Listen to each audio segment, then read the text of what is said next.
Seperti biasa kembali lagi di Ripan. Sekarang kita bakalan ngebahas yang emang kayaknya bakal sedikit kontroversi gitu ya. Karena Ripan bakal ngebahas tentang si Yamaha. Ya ilah, Yamaha Matic yang emang dulu tuh viral banget dah di Yamaha. Yaitu bukan lagi si Yamaha Mio, tapi bukan ngebahas keunggulannya, udah banyak. Ripan bakal bahas kenapa nih motor bobrok. Bahkan bisa dibilang kalah jauh sama kompetitor yang sebenarnya sama-sama bobrok, tapi lebih laku yang Nono. Nah, meski pernah menjadi motor Matic andalan di Indonesia, beberapa generasi Mio belakangan ini kerap dikritik karena memiliki kualitas yang buruk. Ya sorry to say, emang kenyataannya kayak gitu. Belum kalau misalkan mesin tiba-tiba ngelotok, bah repot dah. Belum ngebual juga ini itu.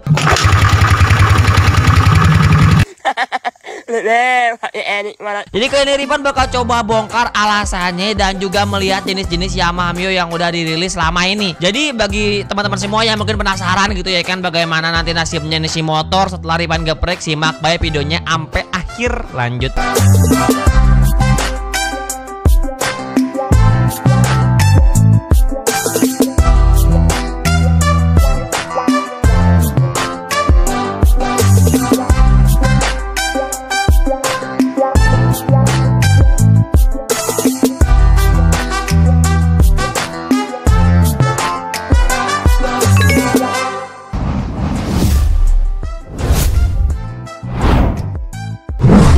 Makasih banyak sebelumnya buat kalian yang udah subscribe. Dimudahkan selalu rezekinya, disehatkan selalu, dan dimudahkan nyolong karbunya. Maksudnya dibenerin masalah pada motornya.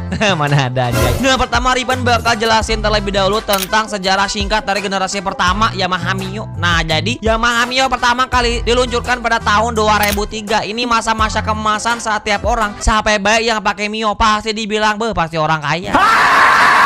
Motor Matic di zaman itu bisa dibilang sangat primadona, buset dah. Dan langsung bener-bener meraih kesuksesan yang besar. Generasi pertamanya seperti Mio Sporty menjadi favorit karena desain yang simpel, ringan, dan sangat cocok untuk jalanan perkotaan pada masa itu. Dan emang diperuntukkan juga dah tuh sebenarnya tuh buat cewek-cewek. Jadi motor ini menggunakan mesin 113 cc dengan sistem karburator yang dikenal cukup andal gitu ya, dan mudah dalam perawatan. Tak heran kalau misalkannya generasi pertama ini motor ini meskipun langsamnya itu habis 1 liter bahan bakar, motor ini tetap digemari oleh berbagai kalangan, terutama wanita yang ingin motor yang praktis dan mudah dikendarai. Ingat ya, alasan kenapa motor Matic diciptain itu buat cewek, bukan buat cowok. No, tangan kiri nganggur, ngapain dah cowok.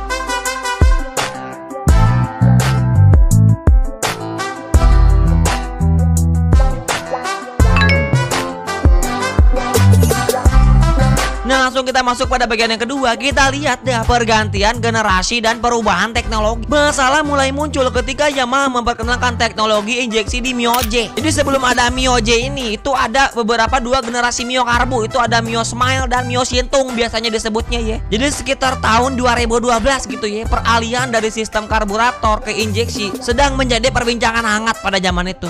Namun malah membawa beberapa masalah. Salah satu kritik terbesar adalah bahwa sistem injeksi yang digunakan Yamaha pada Mio J dan Mio GT kurang responsif dan cenderung boros bahan bakar dibandingkan dengan teknologi serupa pada kompetitor. Jadi kalau misalkannya kita lihat perbandingan sama nih motor sama motor tetangga yang sebelah gitu ya, emang komparasinya itu agak jauh gitu ya. Jadi kalau misalkannya motor sebelah yang Nono ya ada ngerti dah pokoknya ya, itu bisa dibilang kualitasnya itu bagus. Justru yang bobroknya itu sekarang.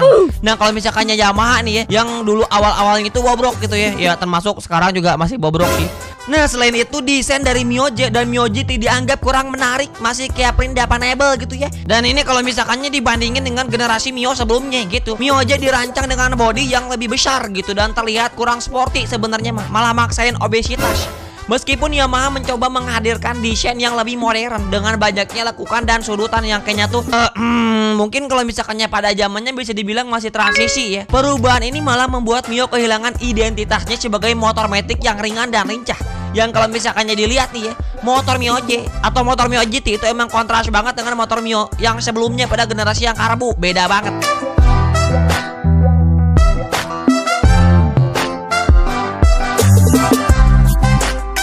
Lalu pada varian selanjutnya yaitu Yamaha Mio M3 dan Mio Jet. Nah, ini biasanya disebut dengan Yamaha Operator. Jadi Yamaha meluncurkan Mio M3 dan Mio Jet, udah tahu yang kemarinnya itu bisa dibilang agak sedikit bobrok. Mio masih nikat datu ngeluarin generasinya yang terbaru. Jadi sebenarnya mereka bilang sebagai upaya untuk menghadirkan motor matic yang lebih efisien dan bertenaga dengan mengevaluasi beberapa kekurangan yang sebelumnya, meskipun kekurangan sebagian besarnya itu masih ada di mesin sama pelek ya.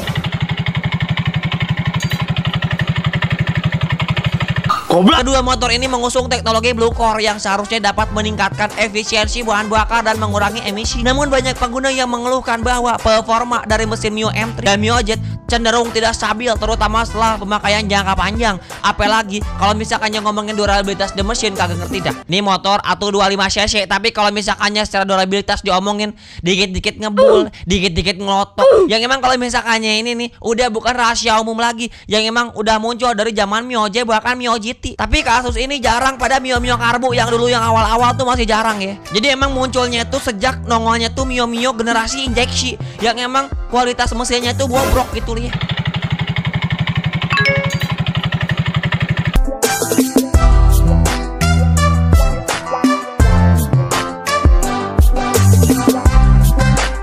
Selain itu, kualitas material yang digunakan pada mesin generasi ini juga sering dipertanyakan. Banyak pengguna yang mengeluhkan suara mesin yang kasar, dan ini udah bukan rahasia umum lagi. Dah kayak ada pagelaran gamelan dalam mesin tuh motor Mio, getaran yang berlebihan, serta masalah overheating. Material yang digunakan pada komponen mesin seperti piston dan silinder diduga tidak sebaik generasi awal. Kagak tahu dah tuh kekurangan terigu apa garam apa gimana, sehingga menyebabkan umur pakai yang lebih pendek. Yang sebenarnya ini jelas membuat pengalaman berkendara menjadi kurang nyaman dan membutuhkan perawatan yang lebih sering. Emang penyakitnya ini tuh ada di oli, yang bisa dibilang nih motor keset bet dah kalau misalkan yang ngomongin oli. Ye buset dah.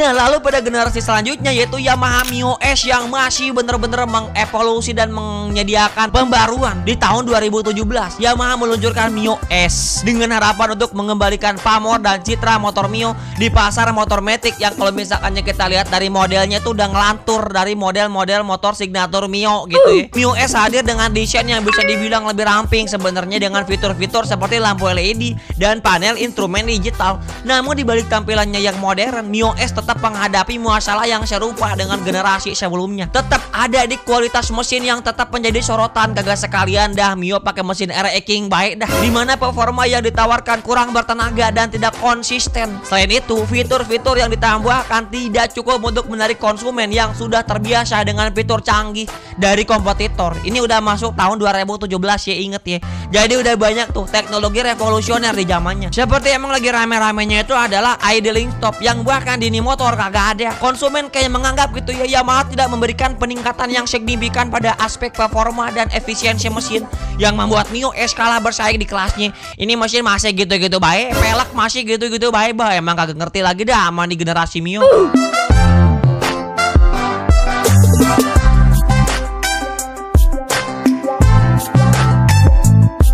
Lalu masuk pada bagian yang ketiga, yaitu yang terakhir itu ada pada si Yamaha Mio Gear. Yamaha Mio Gear adalah upaya terbaru, upaya terus banyak bedah upaya bagi Mio dilakukan untuk memberikan kembali citra Mio. Jadi Yamaha menargetkan segmen pasar yang membutuhkan motor matic yang cocok deh tuh buat berbagai kondisi jalan. Namun lagi-lagi kualitas mesin masih menjadi titik terlemah yang banyak dikeluhkan pengguna. Jadi kasus batuk-batuk tremor di motor ini masih ada. Mesin Mio Gear dinilai kurang responsif, masih sama terutama saat akselerasi torsi awal, dan konsumsi bahan bakar yang tidak seirit yang diharapkan dari kompetitornya. Selain itu, meskipun Yamaha mencoba memberikan bodi yang lebih kokoh nih, beberapa pengguna merasa material bodi yang digunakan terasa kurang solid dan mudah mengalami getaran saat berkendara di jalan yang bergelombang. Ini membuat Mio Gear terasa kurang nyaman dan tidak memberikan pengalaman berkendara yang sebanding dengan ekspektasi konsumen. Nama baik Mio Gear tapi pakai panbelt ya, mana ada, agak nyaman.